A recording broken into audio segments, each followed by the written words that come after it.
Good evening and a very warm welcome to this week's Weekender show. Well, we're here with Kids Voice Box and finally, Oliver's back. I am, yeah. Welcome back. Thank you. Yeah. Well, two of us out of the four tonight, so apologies from Jaden and Ben, but they'll be here soon because the others are. And we've got... I've seen that. I was about to. Oh, he wasn't. He We haven't got Mal tonight. Yeah. He's not here tonight. Young commentators see, because you've made that voice and he looked at me. Can't say that, young commentators. Carry on, Dan. Mal's here as well, and He's so young. yeah. Got the youth. Yeah. And so yeah, we're back. I'm sure All's got something to Yeah. catch up with, hasn't he? You know what I mean? 'Cause Yeah. Well, I think on Mal's anniversary night, because last That's week, right. yeah, I was on a camp with the scouting industry. It was a winter camp in Rudley or whatever it is. It's pronounced differently, but that's how you, that's how it's Is spelled. this over the water? No, Oh, right, okay. I don't think so. No. It's in the middle of England. Oh, right, okay. It was, like, I think the coldest it got was -2 degrees. Was it like camping? Yeah, camping. Oh my gosh. Intense. There were some lucky people in dormitories, inside buildings, Oh. with heating. He's oh. Yeah. Yeah, I couldn't do that. The closest we got to what's it called? I mean, we got to stay in a cafeteria because that's where we go for our food on that site. It was very warm in there, obviously. Why couldn't you just get a sleeping bag and sleep in there then? I wish. That's what I was thinking. Was it like on fields you have to sleep in? Yeah, on fields. Oh. Yeah. I couldn't do that. Well, the activities were fun. There was like an air runway, which is just a big zip line.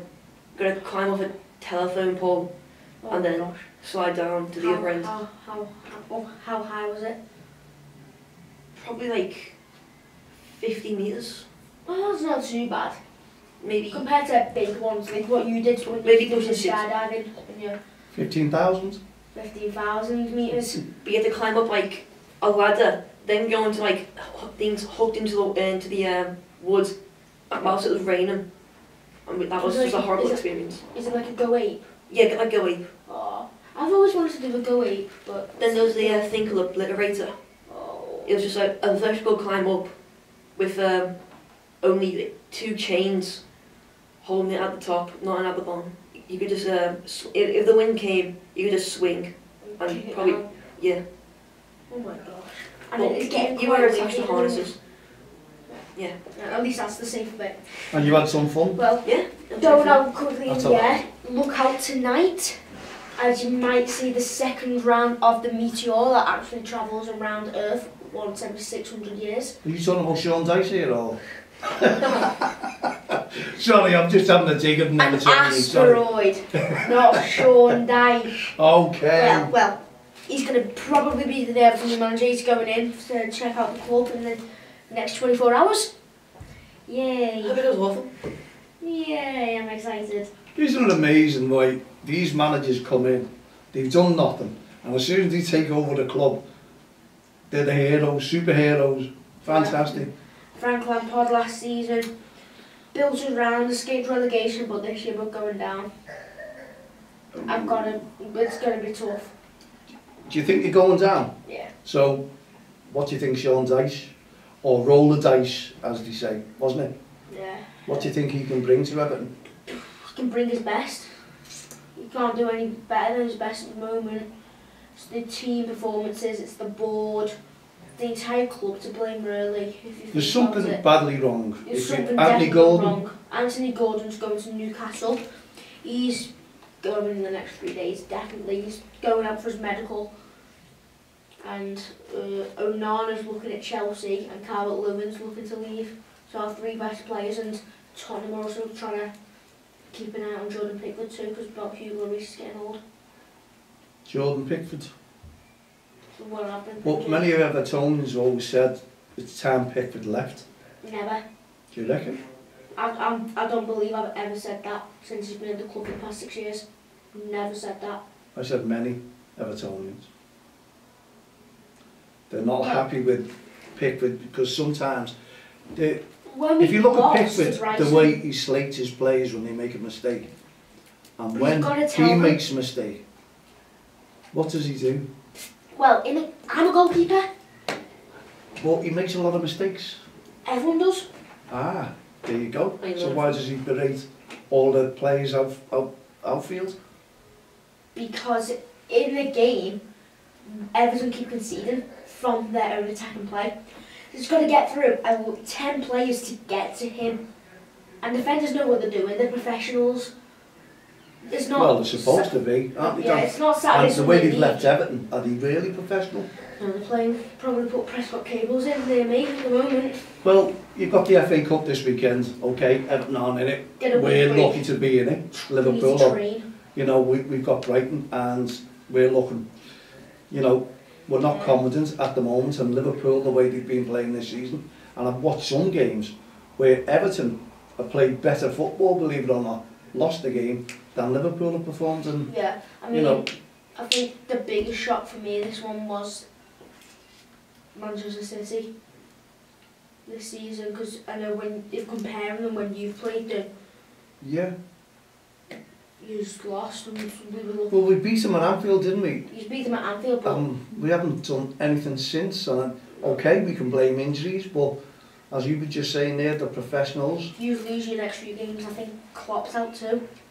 No, Klopp, he's there for the long run. He's got the record now that the fans Yes. will always remember. They'll always say, yeah, he's the best. Look at the way Everton fans have supported Lampard, and he's won nothing for them. They stood behind him, they wanted him to stay. He didn't, But with all so these pros, he didn't stay. He got sacked by the board. He there you didn't go. leave. Because we've wanted to sack the board for ages. Luckily now we've been put up for sale for 500 mil.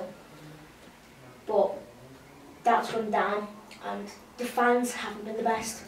No, I've no. seen multiple videos of Everton players chasing down Anthony Gordon, for example. They chased down his car, kicking it, slamming it, dented everything. And I think that might be one of the reasons why he's left. They're putting the club under too much pressure. The fans. The players. And the club. Yeah. They've been saying, I've seen they were face to face with Frank, we're supporting you. Then it had been uploaded, and 2 days later he's out of the club, he's been sacked. So I think he knew he was under pressure, and he knew he was going. But Well, he also knows that those players did not perform for him, didn't you know, it's managers know as well. There you go. Well, that's Better right. late than never, as they say, you know. Well done, Dan. Going back to Everton there, you know, you're talking about the fan base could be better towards the players. it needs to be what it was end of last season. It needs to be like that every game. Behind your team for bad and good. It's the The people. players didn't work, did they? I think they blinded the players with how many players there was. Well, maybe they said, you know, that was support. They were saying, look what we've got, you know, and did it scare the players? It didn't scare Richarlison. You know, when he saw that and went, hang on, these fans, God, what happens if we lose? And it's proven, isn't it? What happens when you lose? What did he do to the players? So, here you go. It's one of those things. We've got the FA Cup coming this weekend. We're unsure. Liverpool need to pick themselves up, start playing football. Yep. We talked about injuries, yeah, fair enough. But every team's gone through injuries and still performed. Yeah. So, Well, hopefully, it's They've it. gone on football. Yeah, so Merseyside really is a bit of gloom in it. Yeah. Because if we go out this weekend, wow, you know, it's going to make the Evertonians happy, we But know with that. the tournament cup, you've got one coming up now. Oh, the tournament, yeah. Grassroots football. Yeah. What is it for us then? Don't cross the line. Yeah. 20th anniversary. Well, it's been that for a pack. Yeah, since late December, that's it, towards the end of December. So we're in there, we're celebrating in a sense that we're pushing and promoting Don't Cross the Line, the REFspect campaign, and no ref, no game. We want to keep our grassroots referees, which you will find out, Yeah. because you're trained to be a referee soon, Yeah. in the game, Alongside Jaden. alongside Jaden will Jaden. be helping us out as well. Yeah, getting some pocket money, see. So these are going to be Well, good referees up and coming. I've made a deal with my parents. Oh, what's the deal? Can you They're sell paying it? for my course on my birthday Brill. and a present. So every game I owe them about £10 for petrol and to pay them back. You'll get plenty So of money. when it goes back in, I get to keep more. That's a great deal. I love that. That is Going to debts are superb. paid off in the next like 6 weeks, 8 weeks. Yeah, well, at least if you save up now towards it, it won't be much of a hole in your pocket. But I'm still waiting to find out from Liverpool County FA, see what we can do, publicise with Don't Cross the Line. And it is an invite-only tournament, as you were saying. Our tournament, yeah, invitation only, and you wanted to know why it's invitation only, didn't you? Yeah. Well, what we're trying to do, there's plenty of teams out there who will support our campaign. And I'm not talking about just on Merseyside, right across the nation, including London, Newcastle, Preston. We've got loads and loads of teams all over who may be interested in coming, so we've made it a national campaign. Now we're sending invites out to all these because we want to bring people together, as Don't Cross the Line has done since 2003. And it'd be nice for teams from Merseyside and whatever, Cheshire, to come over and meet teams from likes of Newcastle, Scotland, Wales, maybe Ireland, we're not sure. If it goes from Ireland and Dublin, then it goes in international campaign. So there's a lot of work still to do. And we booked it, we've got it on the Jeffrey Humble, so you're there in the first time on here, on the 26th, 27th, 28th Boxing Day of August. That's the day of the finals, the Monday. We're hoping to get 1 or 2 faces to come along and help us. We can't publicise that just yet. The lads are going to be out with their microphones, they're going to be interviewing people, kids, also managers, committee members, county FA, the FA should be coming down. So referees maybe on the Well, games. let's just see who we can try and get towards it. Yeah.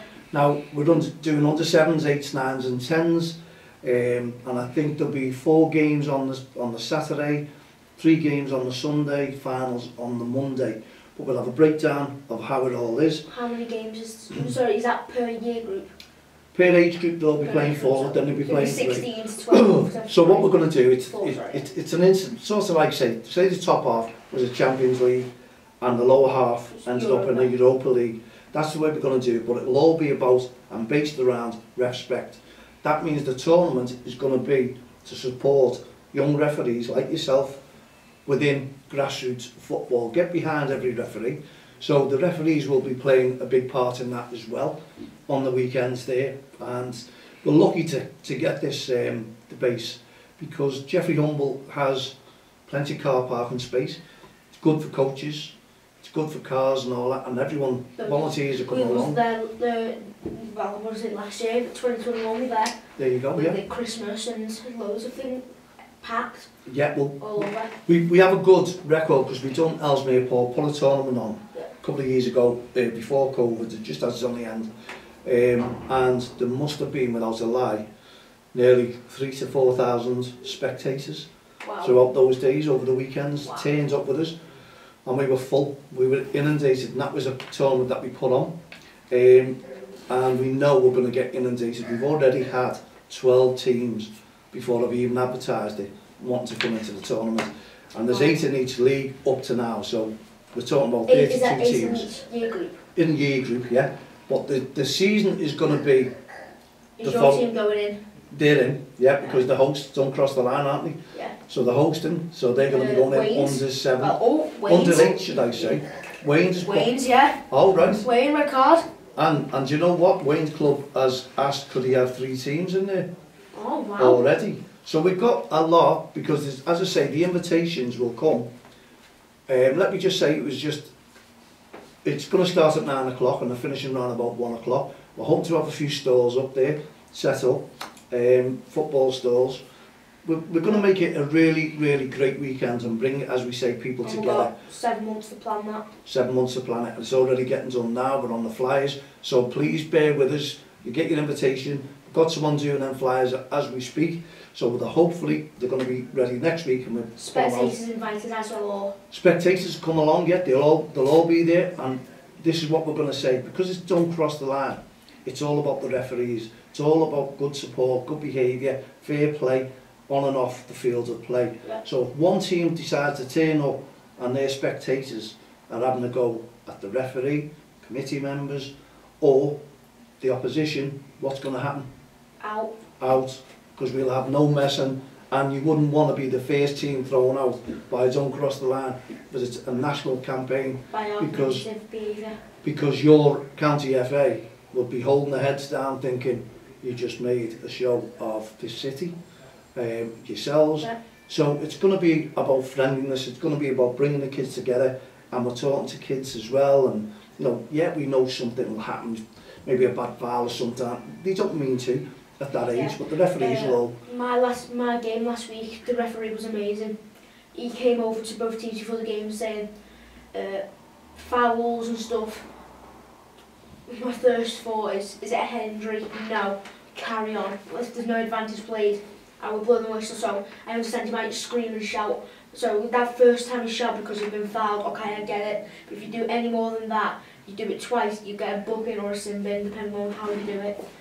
Do you know the referee's name? No. I'm sure you want to give him a green card there as well. Yeah. And say, can you name the two teams that played? It was Rainhill Rockets versus Billinge. There you It go. was at So, Rainhill High School, AstroTurf, and what age group is that? under 14s. So if you read that game last weekend on the 21st, drop Mal a message. And also, That is our green card. there's your green Yes, card. Well 10 done, points. referee. Absolutely fantastic. Great to hear. Good feedback, and that's what we want to hear. And this is what these referees do, because they're only human after all. That was a song, wasn't it? By Rainbow Man. There you go. So at the end of the day, let's support our referees. And if you're interested in the tournament and you think that your supporter don't cross the line with the REFspect campaign, no ref, no game, get in touch with me, Mal, at don'txtheline.com.